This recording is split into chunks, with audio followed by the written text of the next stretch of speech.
বাংলা সাহিত্যের বেশ কিছু গল্প ও নাটক অবলম্বনে রচিত আমাদের এই বিশেষ নিবেদন গল্প আড্ডার জগতে আপনাকে স্বাগত। আজ আমরা আপনার জন্য পরিবেশন করতে চলেছি বিভূতিভূষণ বন্দ্যোপাধ্যায়ের লেখা ভৌতিক পালঙ্ক এই গল্পটি। গল্প পাঠে এবং গল্পের সূত্রধার আমি ঝন্টু। শুরু হচ্ছে আজকের গল্প ভৌতিক পালঙ্ক।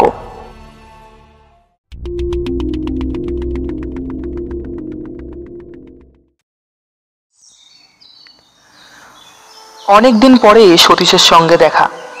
বেচারা হন্ততন্ত হয়ে ভিড় ঠেলে বিকেলবেলা বেন্টিং স্ট্রিটের বাঁ দিকের ফুটপাত দিয়ে উত্তরমুখে চলেছিল। সমস্ত অফিসের সবেমাত্র ছুটি হয়েছে। শীতকাল, আধা অন্ধকার আধা আলোয় পথ ছেয়েছিল। ক্লান্ত দেহে ছ্যাঁকড়া গাড়ির মতো ধীরে ধীরে পথ ভেদ করে চলেছিলাম। সহসা সতীশের জামাটা চেপে ধরে চিৎকার করে উঠলাম, আরে সতীশ যে! সতীশ সবিস্ময়ে আমার পানে চেয়ে বলে উঠল, খগেন, মাই গড, আমি তোমাকেই খুঁজছিলাম। বললাম, তার প্রমাণ? আমাকে ধাক্কা দিয়ে তুমি চলে গেছিলে আর একটু হলে। ভাগ্যিস ডাকলাম। সরি, আমি এখন বিশেষ ব্যস্ত। তা তো বুঝতেই পারছি। তা কোথায় চললে শুনি? তোমাকেও আমার সঙ্গে যেতে হবে। বেশি দূর নয়, যাবার পথেই সব বলবো। আশ্চর্য! না বললে শুনবো না, জোর করে নিয়ে যাব। ছেলেবেলা থেকেই সতীশকে চিনি। কথা অনুযায়ী সে কাজ করে। আজ শরীরে কিছু বল থাকায় প্রায় ক্ষেত্রে সে বল প্রয়োগ করে স্বার্থ সিদ্ধি করতে ভোলে না। অগত্যা তার সঙ্গে যেতে হলো। তার গন্তব্যস্থান খুব নিকটেই ছিল এবং সে তার উদ্দেশ্য খুব সংক্ষেপেই ব্যক্ত করল। সেদিন সকালে খবরের কাগজে কেনা বেচার কলমে একটি বিজ্ঞাপন ছিল। সতীশ তার পকেট থেকে বিজ্ঞাপনটি বার করে বললে, পড়। একটি অতি আধুনিক এবং রহস্যজনক চীন দেশীয় খাট অধিক মূল্যতাকে বিক্রি করা হইবে। জগতে ইহা অদ্বিতীয়, সুযোগ হারাইলে অনুশোচনা করিতে হইবে। 2/3 স্ট্রিট। বুঝলাম। তা রহস্যজনক শব্দটার মানে কি? ওটাই তো আমায় ভাবিয়ে তুলেছে। কোনো হদিশ করে উঠতে পারছে না। সতীশ চলছিল রাস্তার নাম দেখতে দেখতে। হঠাৎ সে লাফিয়ে উঠল, পেয়েছি, এইগুলি। সন্ধ্যার সীমিত আলোকে সেই গলির পানে তাকিয়ে আমার সারা শরীরে কেন জানি না এক প্রকার শিহরণ জাগলো। চীনা পল্লীর চীনা আবহাওয়ায় রহস্যজনক খাট।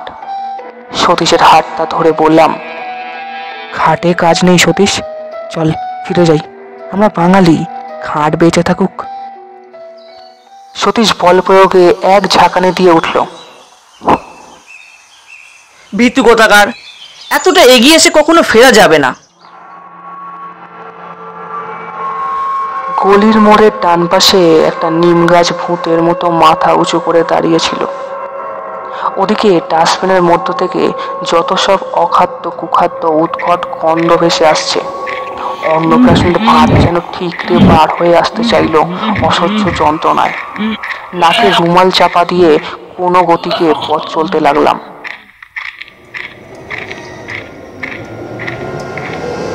একটা দমকা বাতাস বিভ্রান্ত হয়ে আচমকা দক্ষিণ দিক থেকে ভেসে এসে আমাদের শরীরে যেন আছড়ার খেয়ে পড়ল। মাথার ওপর দিকে কয়েকটা বাদুড় ডানার শব্দ করতে করতে উড়ে গেল। দুটো অভিভাবকহীন কুকুর এই অনধিকার প্রবেশকারীদের পানে চেয়ে বিশ্রী সুরে অভিযোগ করতে লাগলো। পথে আর জনমানবের চিহ্ন পর্যন্ত ছিল না। পাশে একটা চীনা ডাক্তারের বহু পুরাতন সাইনবোর্ড। তার ওপরকার নরকঙ্কালের ছবিটি জীর্ণ প্রায়। কোত্থেকে একটি পিয়ানোর অস্পষ্ট সুর ভেসে আসছিল। শীঘ্রই আমরা আমাদের নির্দিষ্ট গৃহে এসে পৌঁছালাম। অমন বাড়ি আমি আর জীবনে দেখিনি। ইট বার করা পঙ্গু প্রায় বহু প্রাচীনকালের সাক্ষ্য নিয়ে দাঁত বার করে দাঁড়িয়ে আছে। হয়তো নবাব আলীবর্দী খায়ের আমলে এই বাড়ির ভিত্তি স্থাপন হয়েছিল। ভাঙা ফটক দিয়ে অতি সন্তর্পণে ভিতরে প্রবেশ করলাম।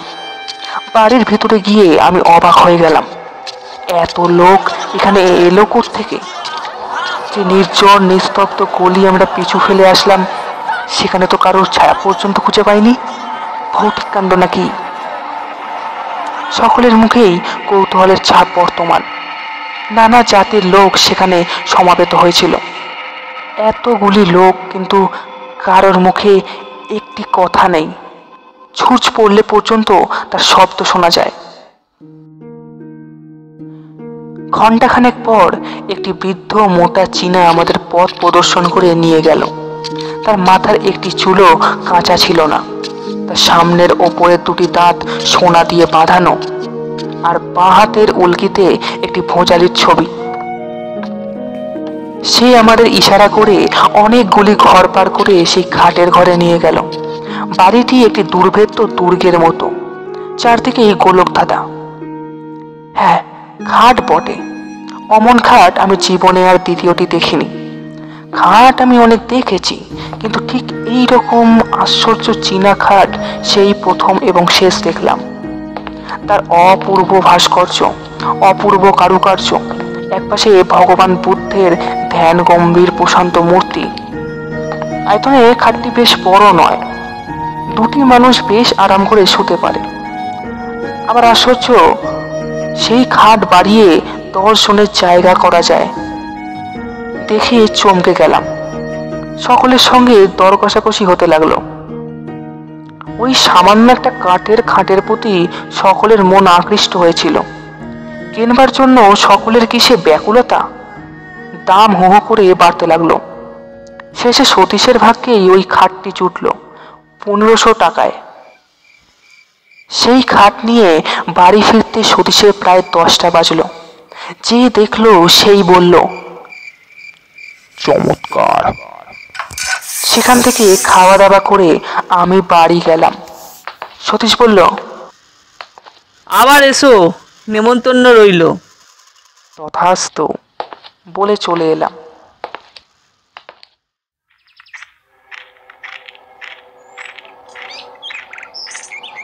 আমি যাবার আগেই পরের দিন সকালে সতীশ এসে হাজির। উস্কো খুস্কো চুল, মুখ শুকনো, চোখ দুটো জবা ফুলের মতো লাল।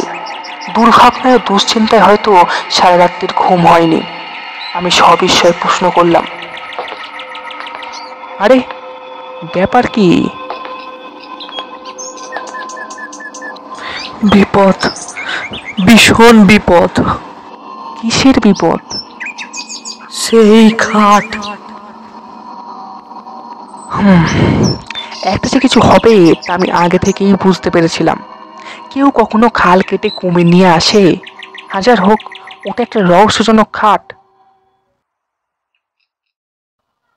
পূর্বরাত্রের ঘটনা সে সব বিস্তারে বর্ণনা করে গেল। সারা রাত্রি সে ঘুমাতে পারেনি। ওই খাটের ওপর সে শুয়েছিল। হঠাৎ মধ্যরাতে তার মনে হলো কি যেন খাটটা নাড়াচ্ছে। উঠে সুইচ টিপে আলো জ্বেলে দেখলো, না, খাট ঠিকই আছে। আবার শুয়ে পড়ল। আর খানিকক্ষণ পরে ঘুম ভেঙে গেল। কিসের একটা ভীষণ শব্দে সারা ঘরখানা যেন গম গম করছে। দেওয়ালের সঙ্গে যেন খাটখানা ভীষণ ঠোকাঠুকি হচ্ছে। ধর্মর করে উঠে ও আলো জ্বালল। না, সবকিছু নিঃশব্দ, নিথর, কোথাও এতটুকু শব্দ নেই। সে আবার শুয়ে পড়ল। এবার আর সে আলো নেবালো না। ভোর রাত্রে কার দুর্বোধ্য আর্তকণ্ঠে বিলাপধ্বনিতে তার চেতনা ফিরে এলো। সে যেন খাটের পাশে বসে বিনিয়ে বিনিয়ে কেঁদে মরছিল।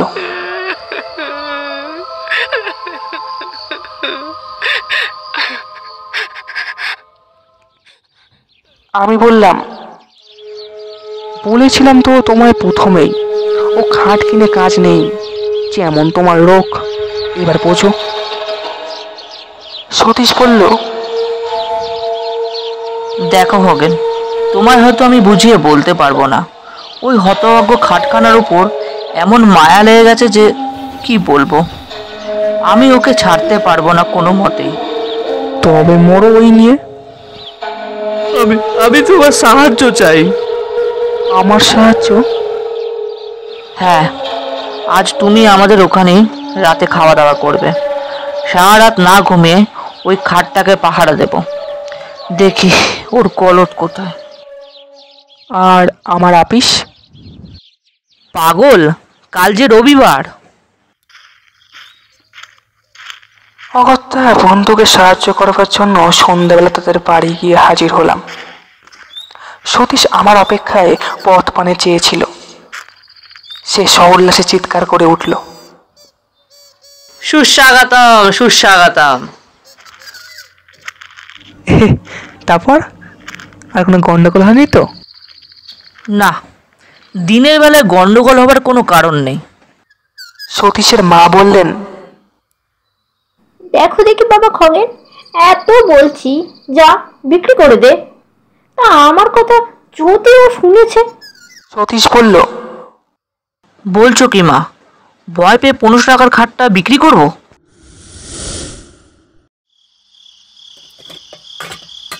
খাওয়া দাওয়া সেরে রাত্রিরে জাগবার সরঞ্জাম নিয়ে আমরা দুই বন্ধু খাটের ঘরে গিয়ে বসলাম।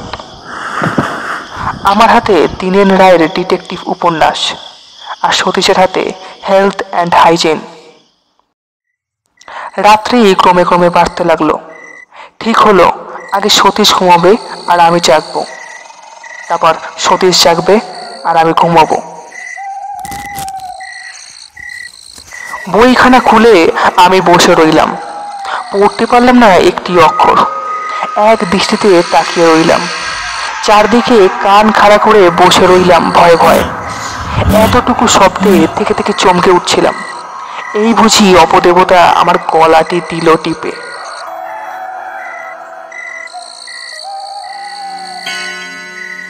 কাদের বাড়িতে ঘড়িতে সুর করে 2টো বেজে গেল। হঠাৎ মনে হলো কি যেন বাইরের বারান্দায় চলে বেড়াচ্ছে। পদশব্দ বেশ স্পষ্ট হয়ে উঠল। আমার সারা শরীর টোল দিয়ে উঠল, লোমগুলো খাড়া হয়ে উঠল। হঠাৎ সশব্দে খোলা জানলাটা বন্ধ হয়ে গেল। মুহূর্তে বোধ হলো আমি যেন শূন্যে উঠে গেছি। আমার জ্ঞান যেন লোপ পেয়ে গেছে।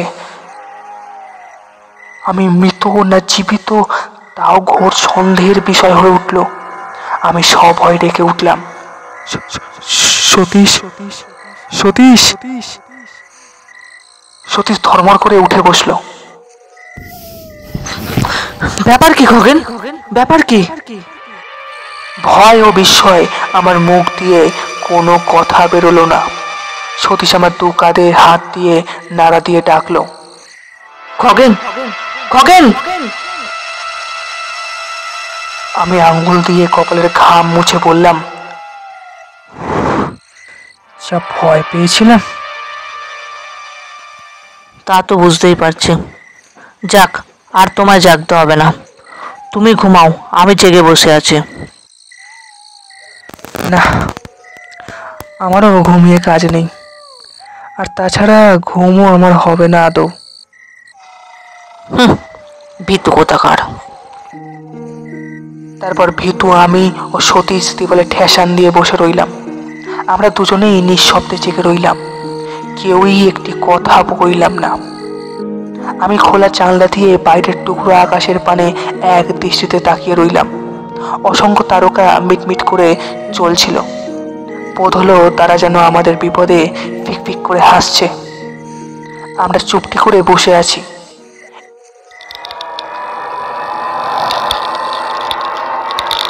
এমন সময় হঠাৎ ইলেকট্রিকের আলো টপ করে নিভে গেল।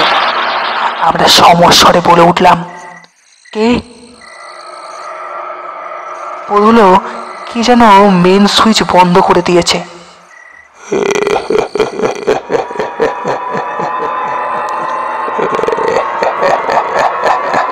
হঠাৎ এক উৎকট হাসিতে সারা ঘর ভরে উঠল। অমন হাসি আমি জীবনে কাউকে হাসতে দেখিনি। হাসি যেন আর শেষ হতে চায় না। সে কি বিকট শব্দ!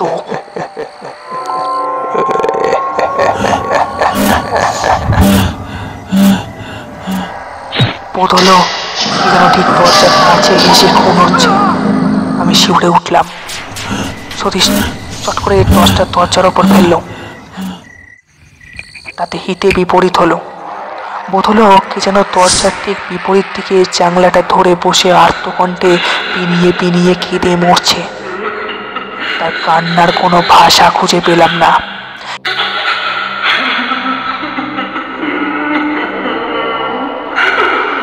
কেবল একটা করুণ সুর সারা ঘরময় ঘুরে ঘুরে মরতে লাগলো।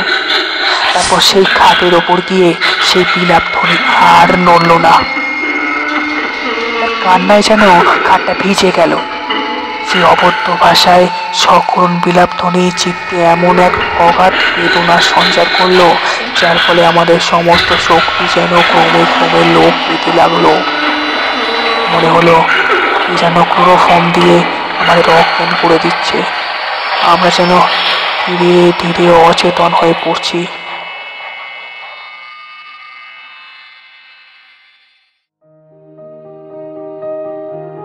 আপনারা ভাবছেন যে আজ হঠাৎ গল্পের মাঝে এসব কি? একটি বিশেষ সূচনা রয়েছে, তবে আমরা ছোটদের বলতে আসিনি যে তারা গল্প শুনবে না। ঠিক তাই, আজকের গল্পে যেসব প্রাচীন ইতিহাস বা কুসংস্কারের উল্লেখ আছে তা সম্পূর্ণ কাকতালীয়। বাস্তব জীবনে এর কোনো মিল নেই। তাই মনের আনন্দে গল্প শুনুন আর শেয়ার করুন দেশে বিদেশের বন্ধুদের সাথে। আশা করি আমাদের গল্প আপনাদের পছন্দ হবে। তাহলে কি করতে হবে? সাবস্ক্রাইব করে অল নোটিফিকেশনটি অন করে দিতে হবে, যাতে আমাদের আপলোড করা গল্পগুলি আপনার কাছে পৌঁছে যায় সবার আগে। ধন্যবাদ। এবার থেকে আপনি আমাদের গল্প শুনতে পাবেন স্পটিফাই, গানা, জিও7, গুগল পডকাস্টের মতো বিভিন্ন পডকাস্ট প্ল্যাটফর্মগুলিতে। আমাদের অফিসিয়াল ফেসবুক পেজ হল দি team story world official. Description বক্সে সমস্ত লিঙ্ক দেওয়া রইল। অবশ্যই ফেসবুক পেজ এবং স্পটিফাইতে আমাদের ফলো করুন, লাইক করুন এবং শেয়ার করুন। আপনার সমর্থন একান্তই আমাদের কাম্য। ধন্যবাদ। সতীশের সাহসটা ছিল কিছু বেশি, তাই সে খাটের ওপর টর্চটা ফেলে গর্জে উঠল। কে ওখানে? কে? কিছুই দেখা গেল না, কেউ সাড়া দিল না। সহসা সেই খাটখানা ঘরময় দাপাদাপি শুরু করে দিল। মনে হলো অগণিত নরকঙ্কাল যেন তার চারিদিকে নৃত্য করছে। তাদের হাড়ের খটখট শব্দে কানের পর্দা ছিঁড়ে যাওয়ার উপক্রম হলো। আমার বুকের ভেতরটা মন্দন করতে লাগলো কিসের যেন বেদনায়। বোধ হলো হয়তো বুকখানা ভেঙে চুরমার হয়ে যাবে। পরে আমার জ্ঞান হারিয়ে গেল।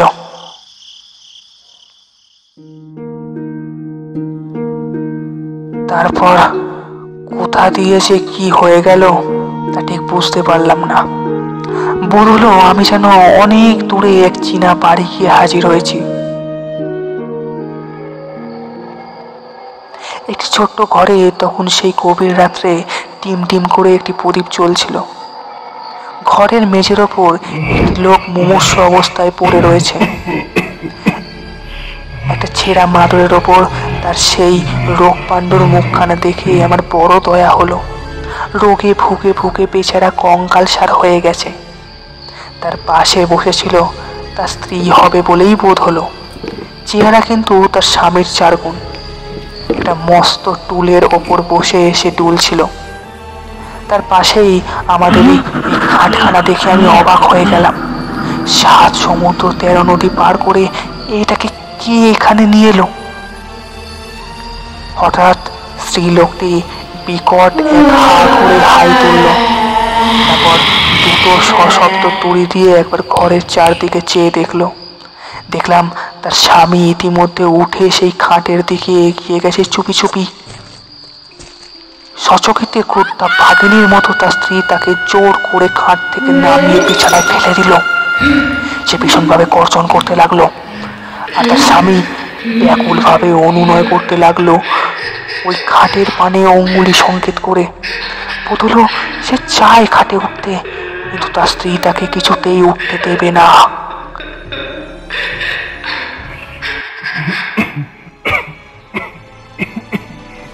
উত্তেজনায় কাশতে কাশতে তার মুখ দিয়ে এক ঝলক রক্ত বেরিয়ে গেল। আমি শিউরে উঠলাম। তারপর লোকটার মাথাটা বিছানায় লুটিয়ে পড়ল, আর সে উঠল না। তার স্ত্রী তার পাশে বসে বিনিয়ে বিনিয়ে কাঁদতে লাগলো।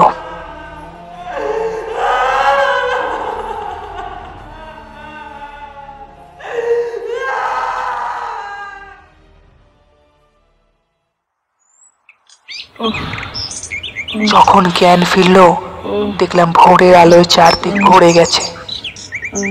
দেখলাম সতীশের মা আমার চোখে মুখে জলের ছিটে দিচ্ছেন। তিনি আমার জ্ঞান ফিরে আসতে দেখে বললেন, খগেন, বাবা খগেন, খগেন। আমি বললাম, আমি কোথায়? নিচের ঘরে বাবা, তুমি নিচের ঘরে আমাদের। সতীশ কোথায়? সতীশের এখনো জ্ঞান হয়নি বাবা। তারপর শুনলাম রাত্রি 4টে নাগাদ আমরা নাকি দুজনে সদর দরজায় এসে মাটিতে পড়ে গিয়ে গোঁ গোঁ করতে থাকি। সতীশের মা বাইরে এসে এই অবস্থা দেখে চিৎকার করে কাঁদতে আরম্ভ করে দেন। পাক্কা 3 ঘন্টা তদারক করার পর আমাদের জ্ঞান হয়। ডাক্তার এসে বলে গেছিল,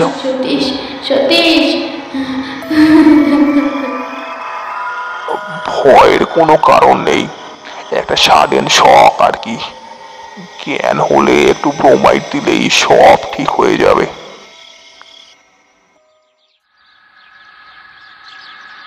সতীশের জ্ঞান হলে সেও আমার মতোই অবিকল উদ্ভট স্বরে কথা বলে গেল। আমি বিস্ময়ে সকলের পানে তাকিয়ে রইলাম। সতীশের মা বললেন, যা বাবা, আগে আগে আগে ওই সরণের খাট তুই বিক্রি করে দিয়ে আয়, যা যা আগে বিক্রি করে দিয়ে আয় ওকে। খাট বিক্রির একটা বিজ্ঞাপন দেওয়া হলো। পরদিন বিকেলে অসংখ্য লোকে বাড়ি ছেয়ে গেল। খাটটা বিক্রি হলো শেষ পর্যন্ত 2000 টাকায়। এক ইহুদি সেই খাটটা কিনে নিয়ে গেল। যাক, মাছ থেকে কিছু লাভ হলো। বিক্রি না হলে শেষ পর্যন্ত হয়তো ওটা বিলিয়ে দিতে হতো। এখন মাঝে মাঝে সেই রহস্যজনক খাটের কথা ভাবি। একবার মনে হয় সেটা এখন কার কাছে আছে, খোঁজ করি।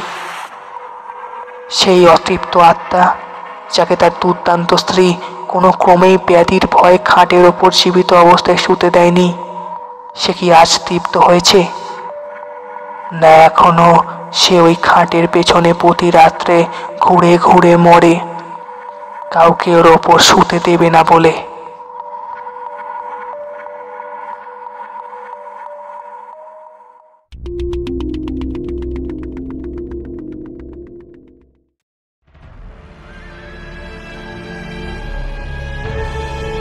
আপনি শুনছিলেন বিভূতিভূষণ বন্দ্যোপাধ্যায়ের রচিত ভৌতিক পালঙ্ক।